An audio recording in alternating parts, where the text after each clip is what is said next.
Thank you and welcome to the show for today. You are watching Perspectives and I am your host, Alana McLaughlin.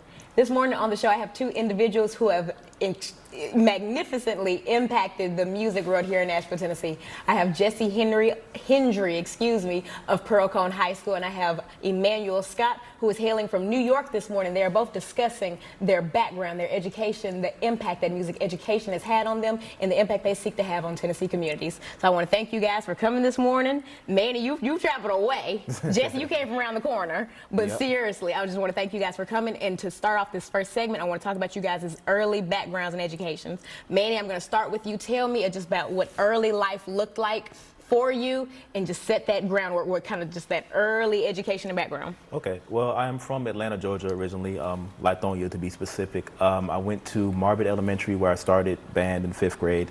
Then I went to Champion Middle School where I was taught by Mr. John Williams, who's a Tennessee alum.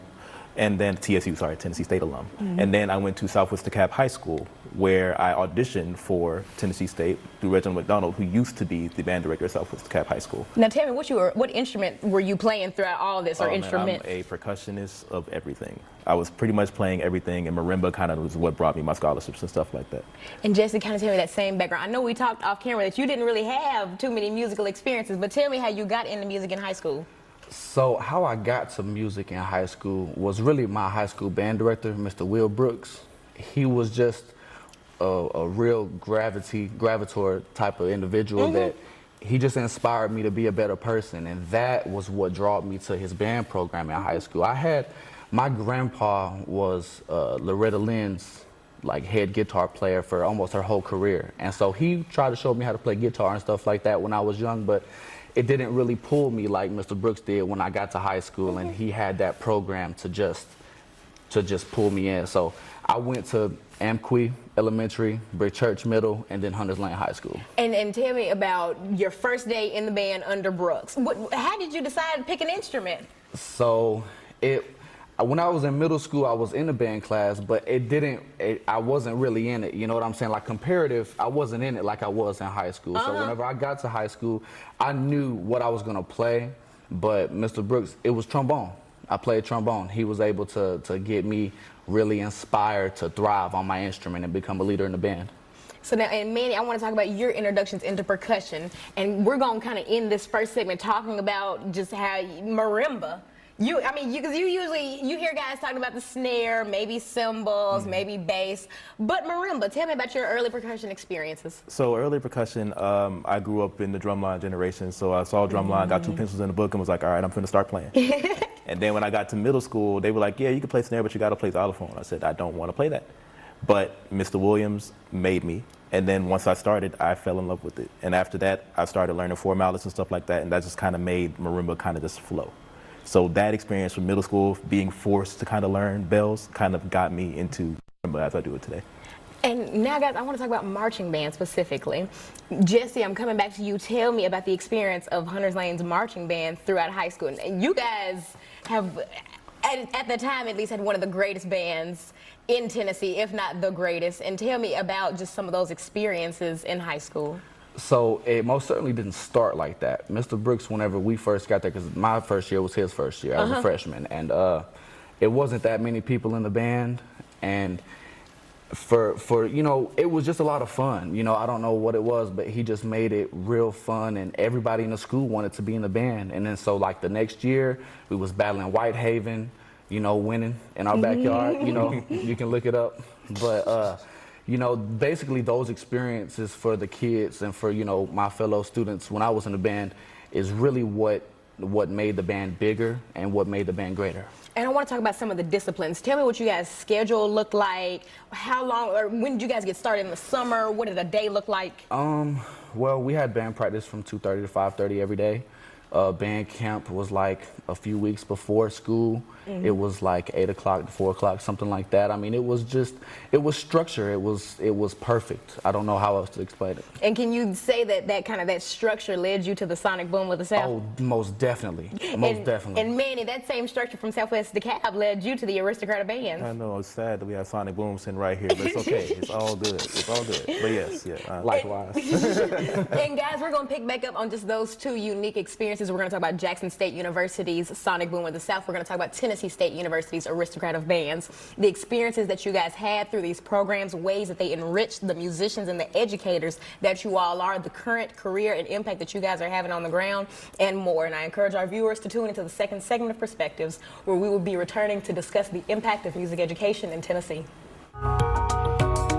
For viewers just tuning in, I am host Alana McLaughlin. You are watching Perspectives. This morning on the show, I have two individuals here discussing the impact of music education in Tennessee. They're discussing their backgrounds, their educations, and ultimately the impact that they seek to leave on Tennessee communities. In our first segment, I discussed with the guys just their early musical experiences, those early backgrounds. Manny's hailing from Atlanta, Georgia, while Jesse is a Nashville native. And we talked just about those early experiences, some of the educators that inspired us, and we're going to pick right back up on the transition to college. Jesse, you're at Hunters Lane High School. Tell me about auditioning for Jackson State University's Sonic Boom of the South. So I kind of had an up hand because I had been to the JSU high school Sonic Boom camp for like 2 years, and I knew the directors. I went down there for, I think it was for the Sonic Boom camp, and then basically afterwards we was given the opportunity to audition. I had my 12 skills. I had my audition piece, and I had the sight read and stuff like that. Basically this was the moment that had been leading to from all of the work I did in high school to become the musician that I am. My heart was definitely beating in that room, but I was able to secure a scholarship and continue to march at Jackson State. And tell me about that transition to Mississippi. How are you feeling? So I've got some family in Mississippi. I got a sister, her name's Rachel, and she lives in Mississippi. I was able to reconnect with her and meet my little nephews and stuff like that. So it wasn't that hard of a transition. Staying on campus and stuff like that, like Jackson State really embraced me, and so it was like it was just like the family that I always just was ready to fall into.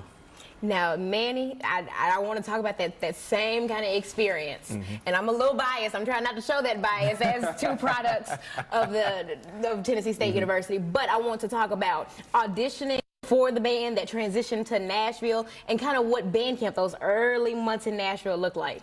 Okay, so I was one of the ones that did not want to go to TSU. I was one of those that, I can imagine. When I auditioned, look, it wasn't because I wanted to go to Jackson, but when I auditioned, I was like, I want to go to Florida State. That was my big thing. And when I auditioned, I was like, okay, I got a full ride. And funny enough, I got a full ride to TSU and a full ride to Jackson. And I was like, the closer one is TSU. So I went. And kind of there, I really loved Nashville and just kind of how they embraced. Being in band camp, it was kind of fun because it was pretty much... Kind of fun. Emphasis on the kind of. I had fun. Everybody else did it. I had fun because I was a drum major in high school, and then coming back to being in the band, I was like, oh, this is easy work. I could do this. I've been working out with the drum majors the whole time, so I could do this. And then Prof. Mac, being at Southwest DeKalb band director before he went to TSU, was like, oh, I'm in the same place. So it's like, and I just want to make a note to viewers who are watching this. The band at Tennessee State University is chock full of people from Atlanta. I guess it's because of like the proximity, but that is like Atlanta Central. And I used to laugh about it. I used to be like, oh my gosh, like go home. But seriously, it's funny to me now, and it's something that makes me happy because now when I travel to Atlanta, I'm like, oh man, I can call this person, that person, and getting to experience people from a different state, a different walk of life, a different band culture especially, which is super fun for me. And so now tell me what instrument were you playing when you first got to Tennessee State? When I first got to Tennessee State, I was on tenor drum for 2 years before I auditioned for drum major. And tell me about that audition process. The audition process for drum major then was we had to learn a routine, we had to make a routine, and pretty much get through drum major camp was what we had to do. And then after that, at the band banquet is when they announced the drum majors by walking around and just kind of giving the baton to people. So that was kind of cool. I didn't, I was a drum major in high school, but that doesn't ever guarantee you to be a drum major in college. But I was happy that I made it because it really impacted where I'm at now. And Jesse, in a similar leadership role, I know you were section leader at Jackson State University, and I want to talk about you auditioning for that role and being over an entire section of people. Manny, I'm going to come back and talk about you being over a band of people, but seriously, both roles are extremely intense, and I wouldn't dream of being in either one. And Jesse, tell me about that. So that's another room of heavy heartbeats because, you know, JSU SOP is like the best trombone section in the SWAC, you know, historically. So to be able to come and even think that I was going to be able to participate in helping keep that train going was a big deal. The auditioning process is kind of strict, but it's structured, you know, and I was used to that process from my Hunters Lane High School band. I was able to come in and know what I needed to do, you know, be able to present how I was going to help the trombone section. And whenever we had that conversation and I was chose to be a section leader my sophomore year, that was basically it. We won section of the year, the band banquet that year. Wow, and you're a sophomore. Goodness gracious. Two seniors was the heads over me, my fraternity brothers. And tell me that fraternity. Phi Mu Alpha Symphonia. Word. And tell me and Manny. I'm also a symphony. Look at that connection. See, I know what I'm doing with this. There are no coincidences. And seriously, and you guys are two symphonians that have truly exemplified the values and the mission of the org, seriously impacting people, just being upstanding men, outstanding musicians. You guys are pretty cool. And I want to end this segment talking about really the experience as drum major, the experience of being responsible for so many different aspects in the band, from sound. Segment of the show for today. For viewers just tuning in, you are watching Perspectives, and I am host Alana McLaughlin. This morning on Perspectives has been a fun one. I have been discussing the impact of music education in Tennessee, and I have Jesse Hendry and Emmanuel Scott here discussing their backgrounds, educations, ways that they've impacted young musicians in Tennessee and all across the country, and ways that the community can support these guys. We're picking right back up in our second segment. We just left off Jesse talking about your transition to Pearl Cohn High School. Pearl, especially in terms of band, has gone through a lot in the last few years. I can speak to that as someone who marched in Pearl Cohn High School's band for 4 years, 2016 to 2020. In my time alone, I think we saw 3 or 4 different band directors, which is pretty abnormal for a band program. Right. I think now we're in 2024. It's been 4 years since I think I've seen about 4 more directors, which is not great. And so immediately, from an outsider looking at it, from someone who has just graduated with this music degree, who's looking for a job, you see this job posting online, and you're immediately like, oh, click away. I'm not going to Pearl. And I've heard many, and Manny, you can agree, because we both went through TSU's music ed program, and they send you over there, the student teacher, to work, and seriously, after all of us graduate, we're like, Whites Creek, maybe, Stratford, maybe, are we going to Pearl's band? And I hate that it's been like that, because I'm a product of that band, and there's nothing wrong with the band. It is just seriously, we are just like cursed with challenges every year. And so Jesse, tell me about accepting this position. Tell me about the mindset even associated with going over to Pearl, especially as a Nashville native. So honestly, my experience has been a little bit different with Pearl Cohn. So when I was in, Hunters Lane, we was blown on Pearl Cohn. But I mean, now it's a new day and age. So whenever I wound up transitioning from Jackson State, and I got my degree from Kentucky State. And so right as soon as I got my degree from Kentucky State, I worked at Whites Creek High School as a classroom associate, and I assisted with the band. In my eyes, that was me just kind of getting my feet wet, learning, some of the inner mechanisms of band. And the transition to Pearl Cohn actually wasn't. It was smooth. I could describe it as nothing less from a blessing, because the principal there, Dr. Harrington, was actually my freshman academy principal at Hunters Lane. Wow. So she saw me when I was a little ninth grader in high school. So she was able to watch me grow as a person and stuff like that. So that transition is just, for me, it feels like this is what I'm meant to do. This is what I like how I said earlier, whenever everything was leading up to that moment. Whenever I was auditioning for the Boom, well, now it's like everything has led up to this moment for me to be able to really accept this position and pour my all into the kids. And alongside your transition to Pearl, you're directing the Nashville Mass Band this year, the Music City Mass Band. And tell me, it's Nashville Mass. Nashville, not Music City. No MCMB. No. Oh, okay. My bad. My bad. But tell me about Nashville Mass Band and accepting that position. So I started Nashville Mass Band basically because whenever I was in high school, Music City Mass Band was the mass band. Mass band on the scene has been influence for young musicians across the nation, whether or not you pay attention to it or not. There's, Memphis Mass Band, New Orleans Mass Band, and there's high schoolers that are enjoying and becoming better musicians out of these type of programs. And when I was in high school, I did the same thing. Music City Mass Band, also Memphis Mass Band, I participated in, and the experience is like none other. And so what inspired me to start Nashville Mass Band was basically because I felt like we needed a structure in Nashville that was able to bring these musicians together and unite and advance the musicianship. And that's actually what you're doing. I've seen a huge push in people being like, hey, we're actually going to do mass band this year. Since I've been at a high school, I hear about mass band every year, and I'm like, I can't do it. I'm not taking my Bach out there to get broken. Right. But I feel a lot safer under Jesse Henry. I feel like my Bach is not going to get busted in the stands. And Manny, on the topic of transitions, I want to talk about life after Tennessee State University, grad school, and your transition to New York. Oh man, so I actually got to New York because of Tennessee State University. I ended up having a conversation in my last year of my grad degree at Southern Illinois with Dr. Daniels, who was the old percussion instructor. And he knew I wanted to go to New York, but I was like, I'm gonna give it 5 years to, make some money because New York is expensive. And he was like, if you wait 5 years, that's 5 years of people in front of you. Yeah. And I was like, you know what, you're right. So I ended up moving. I moved 2020, mid-COVID. I know. And that was ridiculous. But I ended up starting the band program at Liberty Avenue Middle School in Brooklyn. They didn't have anything before I got there. And the band started, and then once I became a member of the New York version of Stomp, my principal asked me to do a Stomp class, and contractually I can't do that.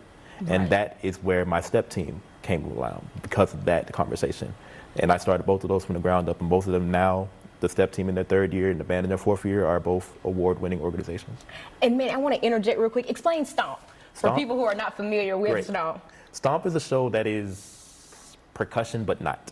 It's like percussion with everyday items, kitchen sinks, brooms. Most people see like the brooms or like the dust trash cans with them like this, all that stuff. Yeah, that's pretty much what it is. We have a lot of fun making music with just different things, and I miss the show. We closed January 2023, and I had a lot of fun. It was cool doing that and also teaching because it gave me something to do after school, and the kids got to come see it, so it was really fun. Yeah. And tell me, Jesse talked about really getting his feet wet at Whites Creek High School, but tell me about acclimating to Liberty Avenue, and especially Brooklyn. Coming from the South, they see that you're a foreigner immediately, and really just tell me about really building a bond with your students in Brooklyn and really kind of acclimating to your new surroundings. I think the biggest thing, being a foreigner, worked to my advantage because it's like I have not seen somebody that acts like him, and it kind of worked for me.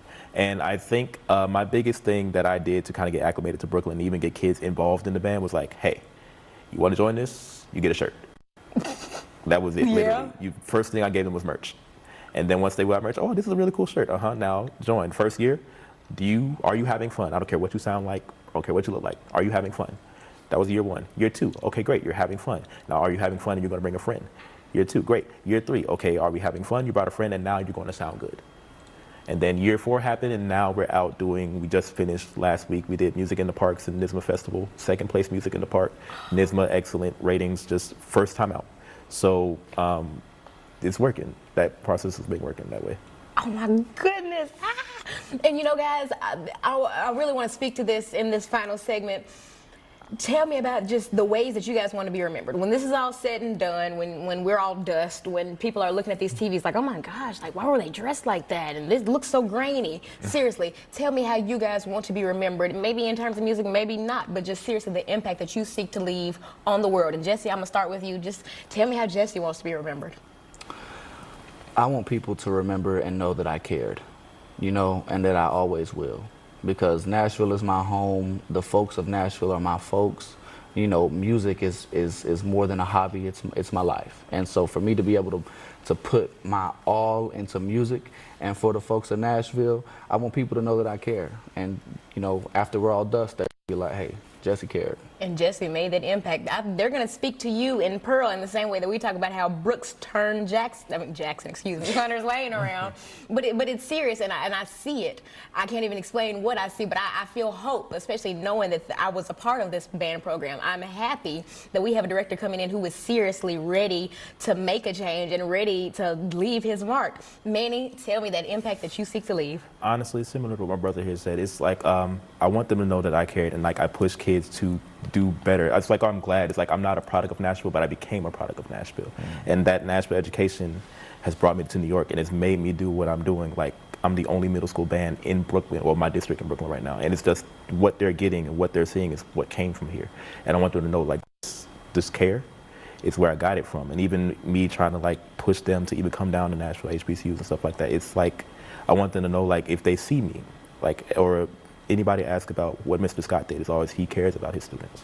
And that's kind of what I want them to know. Literally anything else I don't care. If they sound good, I don't care. If the band, the step team fails, as long as they know they were loved, that's good for me.